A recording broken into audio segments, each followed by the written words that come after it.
In Nice this week, the world said goodbye to Jules Bianchi. Jules passed away 9 months after suffering severe head injuries in a crash at the Japanese Grand Prix last year.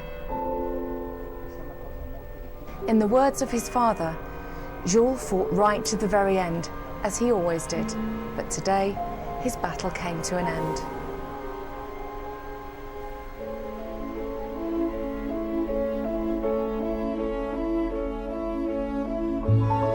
Jules was one of Formula One's brightest young stars and hugely popular throughout the paddock. He started karting as a child and went on to dominate the junior formulas of the sport. In my experience, he was the best go-kart driver I saw. Amazing driver. In 2009, he joined Ferrari's Young Driver Academy and tested regularly for the Scuderia thereafter.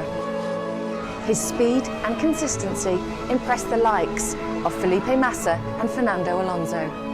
He was an excellent driver and a very talented guy. As his reputation grew, Ferrari loaned him to Force India in 2012, where he drove 9 Friday practice sessions as the team's reserve driver. A year later, he made his Formula One debut with Marussia. The very first day he came into our garage, he displayed a trait that you don't often see these days, sadly, and that was that he was incredibly grateful. He could not wait to get into that Formula One car. The highlight of his career came last year at one of Formula One's toughest tracks, Monaco. You can't overtake at Monaco, but he saw one opportunity when the Ferrari passed him under blue flags, and he just grabbed that chance. An incredible drive saw him take his Marussia to a surprise 9th place, not only giving him his first World Championship points, but the first ever for his team. It was like to win a race. Finally, we score some points, so it's just amazing. We wouldn't be here without that moment. The team would have disappeared without that. It was clear that he was destined for great things. There was talk of him driving for Sauber this season, and then possibly the greatest prize of them all. Former Ferrari president Luca de Montezemolo said that he was the driver they had chosen for the future to replace Kimi Raikkonen.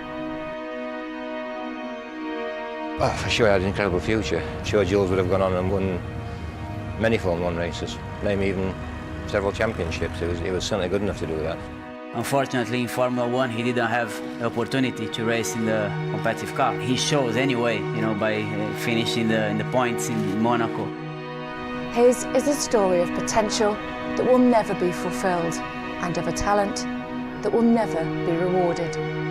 The number 17, Jules' number, has now been retired from Formula One as a sign of respect.